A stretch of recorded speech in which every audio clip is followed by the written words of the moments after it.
When I first started filmmaking, I knew absolutely nothing. But now that I've been doing it for years, I've realized that there were 4 things that if I had have learned sooner, I could have saved so much time. And in this video, I'm going to explain all of them. Now, I will note, this video isn't going to explain exactly how to do each of these things. Let's be real, ChatGPT can tell you how to do that faster and better than I can. But I am going to give you a guide on what I have found is the best and most helpful to learn. First up is basic terms. This seems really simple, but the sooner you know what words like Rec 709 or ISO means, the easier every other tutorial will be to follow. The first part of this is obviously knowing all of your basic camera terms, such as exposure, aperture, shutter speed, ISO frame rate, resolution, aspect ratio, dynamic range, white balance, focal length, etc. When I first started, I didn't know what any of these words meant, and it made it so much harder to learn because I just didn't know what other people were talking about. While just knowing these words on their own won't make better films, they do help in so many different ways with learning filmmaking. From videos to just knowing how to shoot a shot to buying gear. Once you've learned these, you should probably learn some basic technical terms used in editing, color management, and sound design.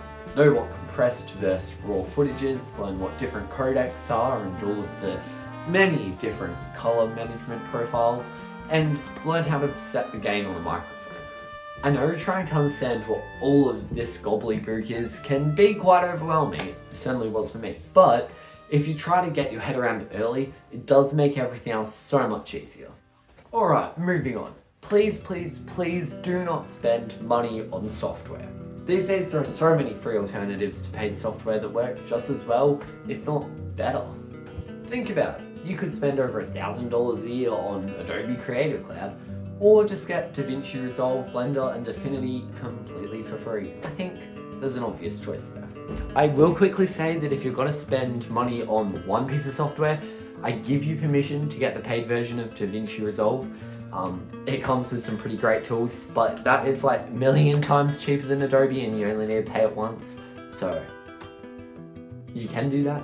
Or you can also pay for some add-ons for Blender, which are pretty cool, but even then, think carefully. But generally, don't spend money on software. Cool? Yeah. Also, another thing you can do that is completely free is hit the subscribe button. I heard it makes you better at filmmaking, but I don't know, you can test that for me. Cool? Moving on!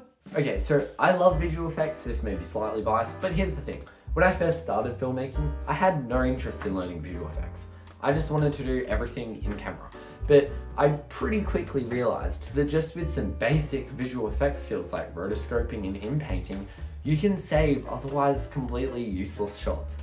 The amount of times when I have only had one shot of something that I really needed and for some reason there's too much noise in it, or there's some water bottle or something that got left on set, or I don't know, that I just wanted the shot to look a bit cooler, visual effects has saved the day. So I highly recommend spending just a little bit of time either learning some more advanced compositing or potentially diving into a 3D software like Blender, but your choice. Oh, and you can think about it this way, there is no professional movie that uses zero visual effects, no matter what they like to tell you. So learning a little bit now could be very helpful in the long run.